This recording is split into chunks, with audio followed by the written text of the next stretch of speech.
அபி அந்த கிஃப்ட்டை எடுத்து பார்க்குறாங்க. பார்த்த உடனே அப்படியே கோவமா வருது. என்ன எழுதி வச்சிருக்கான்? அதுவும் லவ் லெட்டர் அப்படின்னு சொல்லிட்டு அபி அப்படியே கோவமா ஒரு மாரி டென்ஷனா இருக்காங்க. அவன என்ன பண்ணலாம்? ஏதாவது ஒண்ணு பண்ணணும் அப்படின்னு சொல்லிட்டு அப்படியே கத்துறாங்க. "இங்க பாரு இந்த தண்ணிய குடி" அப்படின்னு ராகவ் குடுக்குறாரு. அத வாங்கி குடிக்கிறாங்க. "இங்க பாருங்க இந்த கிஃப்ட்ட இதெல்லாம் பார்க்கும்போது உங்களுக்கு கோவமா வரலையா?" அப்படின்னு அபி கேட்குறாங்க. "இங்க பாரு இப்ப எதுக்காக கோவப்படுற? அப்படி கோவப்பட்டு ஒரு யூஸுமே இல்ல. அவன் எல்லாமே கிளியரா பிளான் பண்ணி பண்ணியிருக்கான். இங்க பாரு அவனோட கையெழுத்துல அந்த லெட்டர எழுதவே இல்ல. அவன் ஃபுல்லா பிரிண்ட் பண்ணியிருக்கான். இப்ப என்ன பண்ண முடியும்?" அப்படின்னு ராகவ் சொல்றாரு. "ஆமா நீங்க சொல்றதெல்லாம் கரெக்ட் தான்" அப்படின்னு சொல்லிட்டு அபி அப்படியே டென்ஷன் ஆகுறாங்க. கோவமா வருது. "சரி வா வீட்டுக்கு போலாம்" அப்படின்னு கூட்டிட்டு போறாரு. கூட்டிட்டு போனோனே அபி சொல்றாங்க, "இங்க பாருங்க இந்த லெட்டர எடுத்துட்டு போயிட்டு நம்ம அஞ்சலி அக்கா கிட்ட சொல்லுவோம். இவன் தப்பு பண்ணியிருக்கான். இவன் லவ் லெட்டர் எழுதியிருக்கான் அப்படின்னு நம்ம காமிக்கலாம். கண்டிப்பா அஞ்சலி அக்கா நம்புவாங்க" அப்படின்னு அபி சொல்றாங்க. "இங்க பாரு அவன் வந்து கையெழுத்துல எழுதல. அது பிரிண்ட்ல இருக்கு. கண்டிப்பா அஞ்சலி அக்கா நம்ப மாட்டாங்க. அது மட்டும் இல்ல அவன் நான் எழுதலன்னு சொல்லிட்டா என்ன பண்ணுவ?" அப்படின்னு சொல்லிட்டு ராகவ் சொல்றாரு. அத கேட்டோனே ஆமால்ல நீங்க சொல்றதும் கரெக்ட் தான். இப்ப என்னதான் பண்றது? என்ன பண்றதுன்னு எனக்கு தெரியல. அவன பார்த்தா எனக்கு அவ்ளோ கோவம் வருது. கடுப்பா இருக்கு அப்படின்னு சொல்லிட்டு அபி அப்படியே டென்ஷனா இருக்காங்க.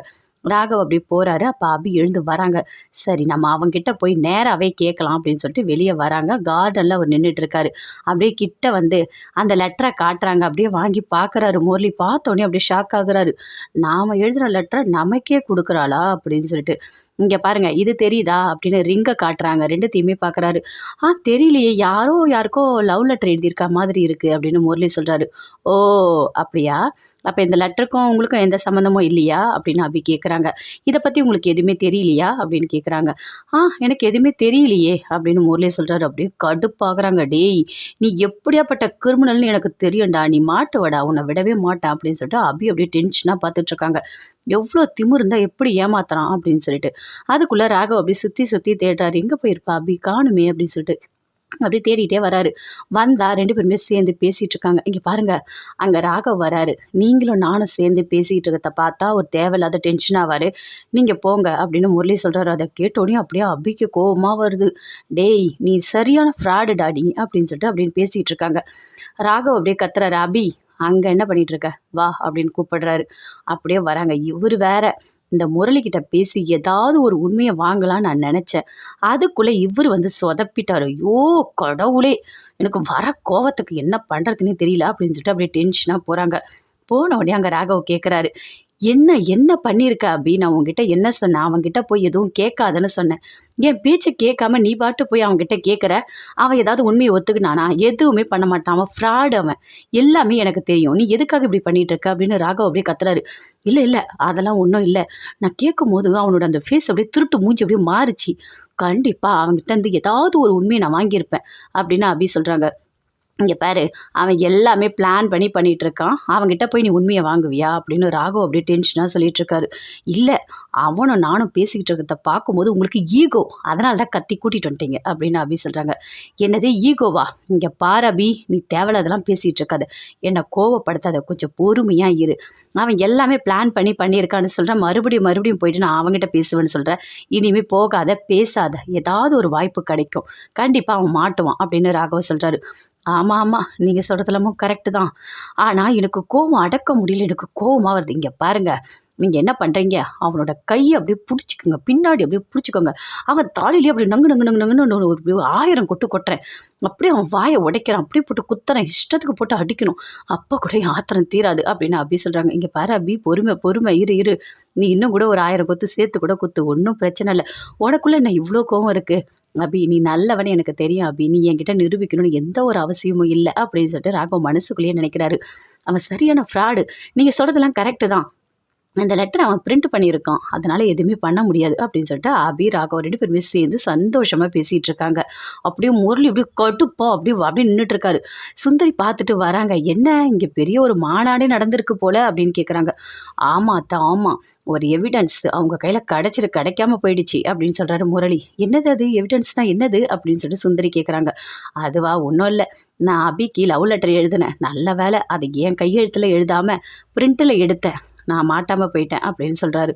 ஐயோ, இனிமேல் கொஞ்சம் நீ ஜாக்கிரதையாக தான் இருக்கணும், இங்கே பாரு ஏதாவது மாட்டிக்க போகிற அப்படின்னு சுந்தரி சொல்கிறாங்க. ஐயோ அத்தை அத்தை, அவன் எவ்வளோ கோவம் வருது தெரியுமா எனக்கு, என்னோட அபி அப்படியே மிரட்டி கூட்டிகிட்டு போகிறான், என்னால் தாங்கவே முடியல, இவங்க ஆட்டத்தை பார்க்கவே முடியல, எனக்கு கடுப்பாக இருக்கு, என்ன படத்துன்னு எனக்கு தெரியல, அந்த ராகவோட போட்டு தள்ளிடவா, சீக்கிரமாக போட்டு தள்ளிடவா அப்படின்னு கத்துறாரு. இங்கே பாரு, நம்ம வீட்டு வாசலில் நின்று பேசிகிட்டு இருக்கோம், அதை கொஞ்சம் மனசில் நினச்சிக்கோ சரியா, இங்கே கத்திட்டு இருக்காத, இங்கே நீ டென்ஷன் ஆகாத, தயவு செய்து கிருஷ்ணா நீ உள்ளே போயிடு, நீ உள்ளே போ அப்படின்னு சொல்லிட்டு அப்படியே கத்துறாங்க சுந்தரி. அத்தை முடியல அத்தை, என்னால் முடியல அத்தை, என்னால் தாங்க முடியல அத்தை, ஆனால் நான் ஏதாவது பண்ணணும் அத்தை அப்படின்னு சொல்லிட்டு அப்படி டென்ஷனாக போகிறாரு. ஐயோ கடவுளே, இவன் ஆகிற டென்ஷனுக்கு அளவே இல்லை, இவனுக்கு என்ன பண்ணுறதுனே எனக்கு தெரியல, இவன் என்ன இப்படி கத்துறான், இன்னும் கொஞ்ச நேரம் ஆயிடுச்சா என்னையே அடிச்சிட்டு இருப்பான் போல இருக்கு அப்படின்னு சொல்லிட்டு சுந்தரி ஒரு பக்கம் அப்படி டென்ஷனாக போகிறாங்க. முரளி யோசிக்கிறாரு, இதுக்கும் மேலே இவனை உயிரோடு விட்டு வைக்கக்கூடாது, இவனை ஏதாவது ஒன்று பண்ணணும், என்ன பண்ணலாம், ஏதாவது ஒன்று பண்ணணும், விடக்கூடாது அபி நீ எனக்கு தான் அப்படின்னு சொல்லிட்டு அப்படியே டென்ஷனாக அங்கே வந்து யோசிச்சுட்டே போகிறாரு. எல்லாருமே சேர்ந்து சாமி கும்பிட்டுட்டே இருக்காங்க. அப்போ அஞ்சலி எல்லாருமே அங்கே தான் இருக்காங்க. அப்படியே பார்க்குறாங்க. பார்க்கும்போது ராக ஒரு வேல் காட்டுறாரு. என்னது இது வேல் அப்படின்னு சொல்லிட்டு பாட்டி எல்லாருமே அப்படியே பார்க்குறாங்க. இதுவா, ஒன்றும் இல்லை, இந்த வேல் வந்து நான் வாங்கிட்டு வந்திருக்கேன், இது எதுக்கு தெரியுமா, மாமாவுக்கு உடம்பு சரியில்லைல்ல, அவருக்கு பழைய நினைவெல்லாம் வரணும்னா இந்த வேலை அப்படியே அவர் நாக்களை குத்தணும், குத்திட்டா கண்டிப்பா வந்துரும் அப்படின்னு சொல்றாரு. அதை கேட்டோன்னே எல்லாருமே அப்படியே பார்க்கறாங்க. பார்த்த உடனே அப்படியே டென்ஷன் ஆகுறாரு. ஐயோ, என்னோட நாக்கில் வேலை குத்தணுமா டேய், எல்லாமே நீ பிளான் தாண்டா பண்ணி பண்ற, எதுக்குடா அப்படிலாம் பண்ணிட்டு இருக்க அப்படின்னு சொல்லிட்டு முரளி அப்படியே டென்ஷன் ஆகுறாரு. உடனே அஞ்சலி சொல்றாங்க, இல்ல அவர் வலியெல்லாம் தாங்க மாட்டாரு அப்படின்னு சொல்லிட்டு. இல்ல அஞ்சலி நல்லா கேட்டுக்கோமா, ஒரு வேண்டுதல்னா அதெல்லாம் கரெக்டா பண்ணிடணும் அப்படின்னு பாட்டி சொல்றாங்க. எல்லாருமே அப்படியே பார்க்கறாங்க. ஐயோ, என்னை குத்தாம விட மாட்டான் போல இருக்கே, ஏண்டா இப்படிலாம் பண்ற அப்படின்னு சொல்லிட்டு அப்படியே டென்ஷன் ஆகுறாரு முரளி. சுந்தரியும் பார்க்கறாங்க. ஐயோ நல்லா மாட்டிக்கிட்டான் அப்படின்னு சொல்லிட்டு எல்லாருமே அப்படியே பார்த்துக்கிட்டே இருக்காங்க. அப்போ அபி நினைக்கிறாங்க, என்ன சார் சூப்பரா நடிக்கிறாரு, பிளான் எல்லாம் சூப்பரா போட்டிருக்காரு அப்படின்னு சொல்லிட்டு அபியும் சிரிக்கிறாங்க. அனு, ஆகாஷ் எல்லாருமே சந்தோஷமா சிரிக்கிறாங்க. ஆகாஷ் அங்கேருந்து கிட்ட வராரு. நீங்க நாக்க காட்டுங்க, அந்த வேலை குத்தலாம் அப்படின்னு சொல்லிட்டு அப்படின்னு நாக்க காட்டுறாரு. காட்டினோன்னே வேலை குத்த போறாரு. குத்தும் போது பாட்டி சொல்றாங்க, ஆகாஷ் நிறுத்து, எதுவும் பண்ணாத அப்படின்னு சொல்லிட்டு. ஏன் பாட்டி, குத்தனா நல்லது தானே அப்படின்னு ஆகாஷ் சொல்றாரு. இல்லை அதெல்லாம் ஒன்றும் வேணாம், இதெல்லாம் வந்து சாமியார் வந்து அந்த நாக்கில் குத்துறது தான் கரெக்டாக இருக்கும், நாம குத்தி ஏதாவது ஆயிட போது வேண்டாம் அப்படின்னு சொல்றாங்க. சரி பாட்டி, அப்போ நம்ம கோயிலுக்கு போய் நாளைக்கு கண்டிப்பாக இவர் நாக்கில் வேலை குத்திடலாம் அப்படின்னு சொல்றாங்க. ஐயோ கடவுளே, இந்த பாட்டி நல்ல வேலை என்னை காப்பாத்துச்சு, இல்லைன்னா என் நாக்கு என்ன ஆயிருக்கும் அப்படின்னு சொல்லிட்டு அப்படியே ஒரு மாதிரி டென்ஷனாக அங்கேருந்து போறாரு. அபி, ராகவ், அனு, ஆகாஷ் 4 பேருமே சேர்ந்து பிளான் போட்டுட்டு இருக்காங்க. இவ்வளோ பண்ணியிருக்கான அவன், லவ் லெட்டர் எழுதியிருக்கான், ரிங்கு கொடுத்துருக்கான், இவ்வளோ பண்ணியிருக்கான அவனை இனிமே விடவே கூடாது. எவ்வளோ தைரியம் தான் அவன் அஞ்சலி அக்காவுக்கு துரோகம் பண்ணணும்னு சொல்லிட்டு இவ்வளோ வேலை பார்த்துருக்கான். என்ன பண்ணலாம் அப்படின்னு சொல்லிட்டு 4 பேருமே பிளான் போட்டுகிட்டே இருக்காங்க. ஒவ்வொருத்தங்க ஒவ்வொரு ஐடியா கொடுக்குறாங்க. ஆனால் அது எதுவுமே சரியாகவே இல்லை. ஆகாஷ், இவங்க கொடுக்குற ஐடியாலாம் பார்த்தா நம்ம ஒரு மாதிரி ஆயிடுவோம் போல இருக்கு, சீக்கிரமாக யோசி, நல்ல ஒரு ஐடியாவாக யோசி, எப்படியாவது அவன் வாயாலே உண்மையை ஒத்துக்கணும் அப்படின்னு சொல்கிறாங்க. என்ன பண்ணலாம் அப்படின்னு சொல்லிட்டு எல்லாருமே யோசிச்சுட்டு இருக்காங்க. அப்போ அபி சொல்கிறாங்க, இங்கே பாருங்க, அவனுக்கு ஒரு பொண்ணோட தொடர்பு இருக்குது, அந்த பொண்ணை அவன் ஏமாத்திட்டான் அப்படின்னு சொல்லிட்டு ஒரு பொண்ணை நடிக்க நம்ம கூட்டிகிட்டு வரலாமா அப்படின்னு அபி சொல்கிறாங்க. அது எப்படி அஞ்சலி அக்கா ஒத்துப்பாங்க அப்படின்னு சொல்லிட்டு ஆகாஷ் கேட்குறாரு. இல்லை அந்த பொண்ணு மாசமாக இருக்குது அப்படிலாம் சொல்லி கண்டிப்பாக நடிக்க வச்சா இவன் உண்மையை ஒத்துப்பான் அப்படின்னு அபி சொல்கிறாங்க. அதை கேட்டோன்னே அப்படியே யோசிக்கிறாங்க. அஞ்சலி அக்கா வீட்டில் இருக்கும் போது அதெல்லாம் எப்படி பண்ண முடியும் அப்படின்னு அனு கேட்குறாங்க. சரி, இந்த மாசமா இருக்க பொண்ணெல்லாம் அவங்க அம்மா வீட்டுக்கு போவாங்கல்ல, அந்த மாதிரி அஞ்சலி அக்காவை எங்கள் அம்மா அப்பா வீட்டுக்கு அனுப்பி வச்சிடலாம் அப்படின்னு அபி சொல்கிறாங்க. ஒரு வாரம் அவங்க அங்கே இருக்கட்டும், அதுக்குள்ள நாம் சொன்ன மாதிரி அவங்கள வர வச்சு இவனை மிரட்டி எல்லா உண்மையை வாங்கிடலாம் அப்படின்னு அபி சொல்கிறாங்க. சரி, நடிக்க யார் ஒத்துப்பா அப்படின்னு ராகவ் கேட்குறாரு. அதுக்கெல்லாம் ஆள் இருக்குது அப்படின்னு அபி சொல்கிறாங்க. யார்? ராணி அக்கா இருக்காங்கல்ல, அவங்க தங்கச்சி இருக்காங்க, அவங்க சூப்பராக நடிப்பாங்க, அவங்கக்கிட்ட நம்ம சொன்னாலே போதும் அப்படின்னு அபி சொல்கிறாங்க. அதை கேட்டோன்னே எல்லாருமே யோசிக்கிறாங்க. ஆமாம், பிளான்லாம் நல்லா தான் இருக்குது, ஆனால் ஒர்க் அவுட் ஆகணுமே அப்படின்னு சொல்கிறாங்க. கண்டிப்பாக ஒர்க் அவுட் ஆகும், நாம் பண்ணலாம் அப்படின்னு சொல்லிட்டு அபி சொல்கிறாங்க. சரி, நீ அப்போ போயிட்டு உடனே பேசிடு, அந்த அக்கா கிட்ட பேசிட்டு என்ன பண்ணணும், எப்படி நடிக்கணும் எல்லாமே சொல்லிட்டு வந்துரு. நீ சொன்ன மாதிரியே அஞ்சலி அக்காவை உங்கள் வீட்டுக்கு அனுப்பிடலாம் அப்படின்னு சொல்லிட்டு எல்லாருமே சேர்ந்து பிளான் போடுறாங்க. பிளான் போட்டு அடுத்த நாள் அப்படியே உட்காந்துட்ருக்காங்க. பாட்டி எல்லாருமே இருக்காங்க. ஆனால் அஞ்சலி அக்கா மட்டும் இல்லை, அவங்கள கூட்டிகிட்டு போய் அபி வீட்டில் விட்டுட்டாங்க. எல்லாருமே உட்காந்துட்ருக்காங்க. அப்போது ஒரு சத்தம் கேட்குது, கேட்டை திறக்கிற சவுண்டு. யார் அது உள்ள அப்படின்னு சொல்லிட்டு அப்படியே கத்துறாங்க. எல்லாருமே அப்படி பார்க்குறாங்க. இது வரைக்கும் நம்ம வீட்டில் இப்படி யாருமே கத்தந்தில்லையே, யார் இப்படி கத்துறா அப்படின்னு சொல்லிட்டு அப்படியே எல்லாருமே வந்து அப்படியே பார்க்குறாங்க. பார்த்தா ஒருத்தவங்க வராங்க. அப்படியே ரொம்ப ஒரு மாதிரி கோவத்தோடு வராங்க. வந்து அப்படியே நிற்கிறாங்க. யாரும்மா நீ அப்படின்னு பாட்டி எல்லாருமே கேட்குறாங்க. ஆனால் அபி, ராகவ், ஆகாஷ், அனு எல்லாருக்குமே தெரியும். அப்படியே அமைதியாக இருக்காங்க. யாரும்மா நீ, எதுக்குமா இப்படி கத்திட்டு வர அப்படின்னு சொல்லிட்டு கேட்குறாங்க. என்னையா தெரியல உங்களுக்கு, என்ன உங்களுக்கு தெரியலையா அப்படின்னு சொல்லிட்டு அப்படியே முரளியை பார்த்து கேட்குறாங்க. அப்படியே பார்க்குறாரு, என்ன இந்த பொம்பளை நம்மளை கேட்குது, தெரியலையான்னு என்னையே பார்க்குது அப்படின்னு சொல்லிட்டு முரளி அப்படியே டென்ஷன் ஆகுறாரு. என்னம்மா வேணும் உனக்கு, நீ யார் அப்படின்னு சொல்லிட்டு கேட்டுகிட்டே இருக்காங்க. நான் யாருன்னு இவருக்கு தெரியும் அப்படின்னு சொல்கிறாங்க. அதை கேட்டோன்னே முரளி அப்படியே ஷாக் ஆகுறாரு. என்ன மாப்பிள்ள, உங்களுக்கு தெரிஞ்சவங்களா அப்படின்னு சொல்லிட்டு கேட்குறாரு. என்ன உங்களுக்கு தெரிஞ்சவங்களா அப்படின்னு ஆகாஷ், அனு, அபி எல்லாருமே கேட்குறாங்க. கேட்டோன்னே அப்படியே பார்க்குறாரு. ஐயோ, இவங்களை எனக்கு தெரியாது அப்படின்னு சொல்கிறாரு. என்னது, என்ன உனக்கு தெரியாதா, இங்கே பாரு, நான் யார் தெரியுமா, உன்னோட காதலி. என் கூட வாழ்ந்துட்டு என்னை ஏமாற்றிட்டு என்னை மாசமாக்கிட்டு இப்போ நீ வந்து இங்கே வாழ்ந்துட்டுருக்கியா அப்படின்னு சொல்லிட்டு அப்படியே கோவமாக கத்துறாங்க. அதை கேட்டோன்னே பாட்டி எல்லாருமே அப்படியே ஷாக் ஆகுறாங்க. ஐயோ, இவங்க என்ன சொல்கிறாங்க அப்படின்னு சொல்லிட்டு அபி எல்லாருமே அப்படியே வாயில் கை வைக்கிறாங்க. அப்படியே முரளி பார்க்குறாரு. இங்கே பாருங்கள், நீங்கள் சொல்கிறதெல்லாம் பொய், உங்களை நான் பார்த்ததே கிடையாது அப்படின்னு முரளி சொல்கிறாரு. என்ன நீ பார்த்தது கிடையாதா, உனக்கு எவ்வளோ தைரியம் இருக்கும், என்னை ஏமாற்றிட்டு இங்கே வந்து ஒருத்தரை கல்யாணம் பண்ணிட்டு வாழ்ந்துட்டுருக்கே நீ, உன்னை நான் விடவே மாட்டேன் அப்படின்னு சொல்லிட்டு அப்படியே கத்துறாங்க. இங்கே பாருமா, எங்கள் மாப்பிள்ளை அப்படியாப்பட்டவரெலாம் கிடையாது, நீ தப்பாக ஏதோ புரிஞ்சுக்கிட்டு இங்கே வந்திருக்க அப்படின்னு பாட்டி சொல்கிறாங்க. நான் தப்பாலாம் புரிஞ்சுக்கிட்டு வரல, இவர் என் கூட வாழ்ந்திருக்காரு, இவர் என் கூட பழகியிருக்காரு அப்படின்னு அவங்க சொல்கிறாங்க. அதை கேட்டோன்னே அப்படியே எல்லாருமே பார்க்குறாங்க. இங்கே பாருமா, என் மாப்பிள்ளை எந்த தப்பும் பண்ணியிருக்க மாட்டார் அப்படின்னு சொல்லிட்டு பாட்டி சொல்கிறாங்க. இல்லை பாட்டி, என்னன்னு நீங்கள் விசாரிங்க அப்படின்னு அபி கேட்குறாங்க. என்ன மாப்பிள்ளை இது, என்னது இது அப்படின்னு சொல்லிட்டு பாட்டி கேட்குறாங்க. இங்கே பாருமா, யார் நீ, எதுக்காக வந்து எங்கள் மாப்பிள்ளை மேலே பழியெலாம் போட்டுட்ருக்கா, அவர் அப்படிலாம் பண்ணுறவரே கிடையாது அப்படின்னு சுந்தரி அப்படியே கோவமாக கத்துறாங்க. போமா, இங்கேருந்து வெளியே போ அப்படின்னு சொல்லிட்டு. யாரை வெளியே போக சொல்கிறீங்க, நான் வெளியே போகணுமா, என்னை ஏமாற்றி இருப்பான், அவன் உள்ளே இருப்பான், நான் வெளியே போகணுமா அப்படின்னு அவங்க கத்துறாங்க. இங்கே பாரு, நீ கத்திட்டுலாம் இருக்காத, எதுக்காக இங்கே வந்து ஏமாத்துறேன், ஏன் உனக்கு பணம் ஏதாவது வேணுமா அப்படின்னு சுந்தரி கேட்குறாங்க. எனக்கு ஏமா பணம், எங்கள் ஊரில் எனக்கு நிறைய சொத்து இருக்குது, எனக்கெல்லாம் பணம்லாம் வேண்டாம் அப்படின்னு சொல்கிறாங்க. அப்புறம் எதுக்காக இங்கே வந்து ட்ராமாலாம் போட்டுட்ருக்க, போறியா இல்லை போலீஸ்க்கு ஃபோன் பண்ணவா அப்படின்னு சுந்தரி கேட்குறாங்க. இங்கே பாருமா, நீ போலீஸை கூப்பிடு, யாரை வேணால் கூப்பிடு, நான்லாம் கொஞ்சம் கூட பயப்படவே மாட்டேன், எதுக்காக நான் பயப்படணும், என் மேலே எந்த தப்புமே இல்லை, நானும் வரேன், நீ போலீஸ் கூப்பிடு அப்படின்னு சொல்கிறாங்க. அதை கேட்டோன்னே சுந்தரி அப்படியே அமைதியாக இருக்காங்க. முரளியை பார்க்குறாங்க. இவன் ஏதாவது பண்ணியிருப்பானா, ஒன்றுமே புரியலையே, இந்த பொண்ணு இவ்வளோ தைரியமாக வந்து இவன் ஏமாற்றிட்டான்னு சொல்லுது, ஒன்றுமே புரியலையே அப்படின்னு சொல்லிட்டு சுந்தரி ஒரு பக்கம் அப்படியே யோசிச்சுட்ருக்காங்க. அத்தை, இந்த பொண்ணு பொய் சொல்லுது அத்தை, நான் எந்த தப்பும் பண்ணல அத்தை, நான் எந்த தப்பும் பண்ணலை அப்படின்னு முரளி அப்படியே கத்துறாரு. என்ன கத்திகிட்ருக்க நீ, என்ன கோவப்படுத்தின அவ்வளோதான் நீ அப்படின்னு சொல்லிட்டு அந்த பொண்ணு அப்படியே கத்திகிட்டே இருக்காங்க. எல்லாருமே அப்படியே பார்க்குறாங்க. அனு, ஆகாஷ் எல்லாருமே பார்த்து அப்படியே மனசுக்குள்ளேயே சிரிக்கிறாங்க. நல்லா தான் நடிக்கிறாங்க, பரவாயில்லையே, நாம் சொல்லி கொடுத்ததை விட இவங்களோட பர்ஃபார்மன்ஸ் சூப்பராக தான் இருக்குது அப்படின்னு சொல்லிட்டு அப்படி மனசுக்குள்ளேயே சிரிக்கிறாங்க. அனுவும் சிரிக்கிறாங்க. ஆகாஷ், ராகவ் எல்லாருமே பயங்கரமாக சந்தோஷமாக இருக்காங்க.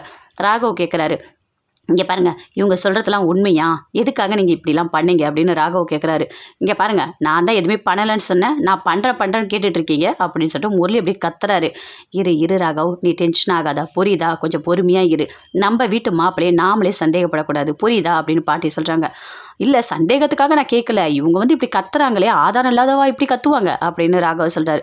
சரிம்மா, உங்ககிட்ட என்ன ஆதாரம் இருக்குது காட்டு அப்படின்னு சொல்லிட்டு பாட்டி சொல்கிறாங்க.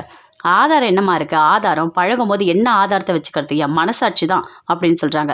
மனசாட்சியா, அதெல்லாம் வச்சுட்டு நாங்கள் எப்படிம்மா நம்புறது அப்படின்னு சொல்லிட்டு பாட்டி சொல்கிறாங்க. இங்கே பாருங்கள், எனக்கு மட்டும் துரோகம் பண்ணீங்க, என்னால் தாங்கவே முடியாது, உங்களை என்ன பண்ணுவேனே எனக்கு தெரியாது அப்படின்னு சொல்லிட்டு அப்படியே கத்துறாங்க.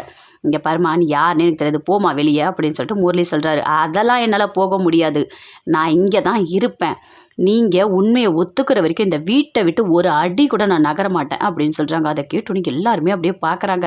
மனசுக்குள்ளே பயங்கர சந்தோஷமாக அப்படியே சிரிச்சுட்டே இருக்காங்க. அப்படியே முரளி யோசிக்கிறாரு, இது ஏதோ பிளான் பண்ணி பண்ண மாதிரி இருக்கே, அது எப்படி, ஏதோ ஒரு பொண்ணு வந்து நான் ஏமாற்றிட்டேன்னு சொல்லுது, ஏதோ இருக்கே, அபியோட வேலையாக இருக்குமா இல்லை ராகவோட வேலையாக இருக்குமா, ரெண்டு பேரும் சேர்ந்து ஏதோ ஒரு பிளான் பண்ணியிருக்காங்க, இப்போ இதிலேருந்து நான் எப்படி தப்பிக்கிறதுன்னு எனக்கு தெரியலையே அப்படின்னு சொல்லி முரளி அப்படியே டென்ஷனாக இருக்காரு. இங்கே பாரும்மா, இந்த வீட்டுக்குன்னு ஒரு மானம், மரியாதை எல்லாமே இருக்குது. நீ வாசல்ல நின்று இப்படி கத்திட்டு இருந்தா எங்களுக்கு அசிங்கமாக இருக்காதா? நீ எதுக்காக இப்படி கத்திட்டு இருக்க? நீ கத்தாத. இங்கே வா, கொஞ்சம் தள்ளி வா அப்படின்னு சொல்லிட்டு அப்படியே கூப்பிடுறாங்க. கூப்பிட்டு பேசுகிறாங்க. இங்கே பாரும்மா, நீ வந்து சொல்கிறதெல்லாம் எங்களால் ஏற்றுக்க முடியாது அப்படின்னு பாட்டி சொல்கிறாங்க. அப்படா எனக்கு ஒரு வாரம் டைம் கொடுங்க, நான் நிரூபித்து காட்டுறேன் அப்படின்னு அவங்க சொல்கிறாங்க. என்னது இது, ஒரு வாரம்லாம் நீ டைம் கேட்குற? நாங்கள் என்ன பண்ண முடியும் அப்படின்னு சொல்லிட்டு சுந்தரி எல்லாருமே கத்துறாங்க. இங்கே பாருங்கள், ஒரு வாரம் நான் இந்த வீட்டில் இருப்பேன். அப்போ உங்களுக்கு எல்லாருக்கும் நான் உண்மையை புரிய வைக்கிறேன். அது வரைக்கும் எனக்கு டைம் கொடுங்க அப்படின்னு கேட்குறாங்க. அதெல்லாம் கொடுக்க முடியாதுமா, எல்லாரையும் வீட்டுக்குள்ளே விட முடியாது அப்படின்னு சுந்தரி சொல்கிறாங்க. இருங்க பார்க்கலாம், அவங்க ஏதோ என்னவோ சொல்ல வராங்க, ஃபஸ்ட்டு கொஞ்சம் இருங்க, நம்ம கேட்கலாம். இருக்கட்டும், ஒரு வாரம் தானே பாட்டி, இதில் என்ன இருக்க போகுது? அவங்க உண்மையை நிரூபிக்கத்தனா நிரூபிக்கட்டும், இல்லைன்னா போகட்டும் அப்படின்னு சொல்லிட்டு அனு எல்லாருமே சொல்கிறாங்க. என்ன இப்படி பேசுகிறீங்க? யாரையும் வீட்டுக்குள்ளே விடக்கூடாது அப்படின்னு முரளி சொல்கிறாரு. இருங்க இருங்க மாப்பிள்ளை, இருங்க, நீங்கள் நிதானமாக இருங்க, கொஞ்சம் பொறுமையாக இருங்க அப்படின்னு சொல்லிட்டு எல்லாருமே சேர்ந்து பேசுகிறாங்க. அவங்கள உள்ளே கூட்டிகிட்டு வராங்க. கூட்டிகிட்டு வந்து உள்ளே அப்படி, இங்கே பாருமா, இந்த ரூமில் தான் நீ இருக்கணும் அப்படின்னு சொல்கிறாங்க. நீ வந்து உனக்கு வந்து ஒரு வாரம் டைம் தானே, அதுக்குள்ளே நீ உண்மையை நிரூபிக்கணும், இல்லைன்னா நாங்கள் வந்து உன்னை வீட்டை விட்டு வெளியே அனுப்பிடுவோம் அப்படின்னு சொல்லிட்டு பாட்டி சொல்கிறாங்க. ஒரு மாதிரி டென்ஷனாக போகிறாங்க. இந்த வீட்டில் என்ன தான் நடக்குதுன்னே ஒன்றுமே தெரியல. நான் பெரிய மனுஷி ஒருத்தர் இருக்குன்னு யாருமே பெருசாக எடுத்துக்கிறதே கிடையாது. யாரோ ஒருத்தவங்க வராங்க, இவங்க கூட பழகணும்னு சொல்கிறாங்க. எனக்கு ஒன்றுமே புரியல. இப்போ வர அஞ்சலி இங்கே இல்லை, என்ன தான் பண்ணுறது அப்படின்னு சொல்லிட்டு அப்படி டென்ஷனாக உட்காந்துட்டு இருக்காங்க. அபி கிட்ட வராங்க, கிட்ட வந்து பேசிகிட்டு இருக்காங்க. என்ன இது இவங்க இப்படிலாம் சொல்கிறாங்க அப்படின்னு சொல்லிட்டு. எனக்கும் ஒன்றுமே புரியலம்மா, எனக்கு தலையே வெடிக்கிற மாதிரி இருக்குது. இந்த நேரம்னு பார்த்தா அஞ்சலி வேற இங்கே இல்லை. அஞ்சலிக்கு இந்த உண்மையெல்லாம் தெரிஞ்சால் தாங்குவாளா? வயிற்றில் குழந்தை வேற இருக்குது. எந்த ஒரு பொண்ணு இந்த மாதிரி விஷயத்தெல்லாம் ஏற்றுப்பாளா அப்படின்னு சொல்லிட்டு பாட்டி அப்படி டென்ஷனாக இருக்காங்க. இங்கே பாருங்கள் பாட்டி, இப்போதைக்கு எந்த உண்மையும் அஞ்சலியை கிட்ட சொல்ல வேணாம். அப்படி சொன்னால் கண்டிப்பாக அவங்க டென்ஷன் ஆவாங்க. அவங்க வயிற்றில் இருக்க குழந்தைக்கு தான் பிரச்சனை. நம்ம எதுவுமே சொல்ல வேணாம், கொஞ்சம் விடுங்க, ஒரு வாரம் போகட்டும், அவங்க நிரூபிக்கிறாங்களா இல்லையான்னு பார்க்கலாம், அதுக்கப்புறம் சொல்லிக்கலாம். இப்போதைக்கு நீங்கள் எதுவுமே சொல்லாதீங்க அப்படின்னு சொல்கிறாங்க. அபி, ஆமாம்மா, நீ சொல்கிறதும் கரெக்டு தான். நான் போய் அஞ்சலிக்கிட்ட ஏதாவது சொன்னால் அவள் சுத்தமாக தாங்க மாட்டா. அதுவும் அவள் புருஷனுக்கு ஒன்றுனா அவ்வளோதான், உயிரியே வச்சிருக்கா புருஷன் மேலே அப்படின்னு சொல்லிட்டு பாட்டியும் சொல்கிறாங்க. எல்லாருமே அப்படியே உள்ளே போகிறாங்க. உள்ளே போனோடனே 4 பேருமே சேர்ந்து அப்படி பயங்கரமாக சிரிக்கிறாங்க. சூப்பராக நடிச்சிருக்காங்க. அப்பா, நான் சான்ஸே இல்லை. ராணி அக்காவோட தங்கச்சா இவங்க நல்லா நடிச்சிருக்காங்க. பர்ஃபார்மன்ஸ் எல்லாமே வேறு லெவலில் இருந்தது. சூப்பர், கண்டிப்பாக அவன் மாட்டிப்பான், அவன் ஏதாவது ஒரு வகையில் அவன் உண்மையை சொல்லுவான் அப்படின்னு சொல்லிட்டு ஆகாஷில் சொல்கிறாங்க. அவனுக்கு இருக்குது, இந்த ஒரு வாரம் இருக்குது அவனுக்கு, அவனை வச்சு செஞ்சிடலாம் அப்படின்னு சொல்லிட்டு எல்லாருமே சேர்ந்து சந்தோஷமாக சிரிக்கிறாங்க. அபி அப்படியே உள்ளே போகிறாங்க. உள்ளே போய் உட்காந்துட்டு பயங்கரமாக அப்படியே விழுந்து விழுந்து சிரிக்கிறாங்க. என்ன அபி இப்படி சிரிச்சிட்ருக்க நீ அப்படின்னு ராகவ் கேட்குறாரு. வேற என்ன பண்ணுறது, அவங்க வந்துட்டு இவர் கூட பழகணும்னு சொல்லும் போது அந்த முரளியோட மூஞ்சை பார்க்கணுமே, அப்பப்பப்பப்பா பேய் அறிஞ்ச மாதிரி இருந்தது, பார்க்கவே எனக்கு ரொம்ப சந்தோஷமாக இருந்தது அப்படின்னு அபி சொல்கிறாங்க. அதை கேட்டோடனே ராகவும் பயங்கரமாக சிரிக்கிறாரு. அவனுக்கு இருக்குது அப்படின்னு சொல்லிட்டு அபி உட்காந்து சிரிக்கிறாங்க, அப்படி சிரிக்கிறாங்க. இரு ஒரு நிமிஷம் இரு அப்படின்னு சொல்லிட்டு போய் தண்ணி கொண்டு வந்து கொடுக்குறாரு. அப்படியே குடிக்கிறாங்க. அவன் நல்லா மாட்டினான். அபி, நீ சந்தோஷமாக இருக்கியா? அது போதும் அபி, அவன் உன்னை என்னென்ன கஷ்டப்படுத்தினான், இனிமேல் உனக்கு எல்லாமே நல்லதாக தான் நடக்கும். நான் உன் கூட இருக்கேன், நான் உன் கூட இருக்கிற ஒரு நிமிஷமும் நீ சந்தோஷமாக தான் இருக்கணும் அப்படின்னு சொல்லிட்டு ராகவ் மனசுக்குள்ளேயே நினைக்கிறாரு. பயங்கர சந்தோஷமாக 2 பேருமே சேர்ந்து பேசிகிட்டு இருக்காங்க. நானும் இருக்காங்க, ஆகாஷ், 2 பேருமே சேர்ந்து பேசிகிட்டு இருக்காங்க. பார்த்தீங்களா அந்த கிருஷ்ணா, அவன் மூஞ்ச பார்த்தீங்களா எப்படி இருந்தது பார்த்தீங்களா? அப்பா, எனக்கு ரொம்ப சந்தோஷமாக இருந்தது. அவங்க நல்லா நடிச்சிருக்காங்க அப்படின்னு சொல்கிறாங்க அனு. ஆமாம், நானும் தான் பார்த்தேன், அவனை பார்க்கவே ரொம்ப பாவமாக இருந்தது அப்படின்னு சொல்லிட்டு ஆகாஷ் சொல்கிறாரு. அப்படியே பார்க்குறாங்க. அவனை பார்த்து எதுக்காக நீங்கள் பாவப்படுறீங்க? அவன் ஒன்றும் நல்லவன்லாம் கிடையாதுல்ல. அபியை ஏமாற்றணும்னு நினச்சி என்னென்ன பண்ணி வச்சிருக்கான். காதல் கவிதை, அது மட்டும் இல்லை, ரிங்கு எல்லாமே கொடுத்துருக்கான். கேட்டால் ஒன்றுமே தெரியாத மாதிரி நடிக்கிறான். மெமரி லாஸு இப்போ இருக்கு பாருங்க அவனுக்கு அப்படின்னு சொல்லிட்டு அனு சொல்கிறாங்க. சரி, நாமெல்லாம் பண்ணுற அந்த கேம் அவனுக்கு தெரிஞ்சால் என்ன ஆகணும் தெரியுமா அப்படின்னு ஆகாஷ் சொல்கிறாரு. அதை கேட்டோடனே அனு சொல்கிறாங்க, அதெல்லாம் பார்த்துக்கலாம், அதெல்லாம் என்ன பெரிய விஷயமா, இவன் பண்ண வேலைக்கு இப்படி தான் இவன் அனுபவிக்கணும் அப்படின்னு சொல்லிட்டு ரொம்ப சந்தோஷமாக சேர்ந்து அப்படியே சிரிச்சிட்டு இருக்காங்க. அங்கேருந்து அப்படியே முரளி டென்ஷனாக போகிறாரு. சுந்தரி 2 பேருமே சேர்ந்து பேசிகிட்டு இருக்காங்க. என்ன இது, யார் இந்த பொண்ணு, நீ இந்த பொண்ணு ஏமாத்தனியா, இதெல்லாம் உண்மைதானா அப்படின்னு கேட்குறாங்க. அத்தை, நீங்கள் வேற என்ன கடுப்பேற்றாதீங்க, அப்படியே உங்களை கழுத்து வச்சு கொண்டுடுவேன். நான்லாம் அந்த மாதிரிலாம் எதுவுமே பண்ணலைன்னு சொல்லிட்டு இருக்கேன். சும்மா யாரோ ஒரு பொண்ணு வந்து சொல்லுதான், அதை நீங்கள் எல்லாம் கேட்பீங்களா? அந்த பொண்ணு வீட்டில் வேறு தங்க வைப்பீங்களா அப்படின்னு சொல்லிட்டு அப்படியே முரளி கத்துறாரு.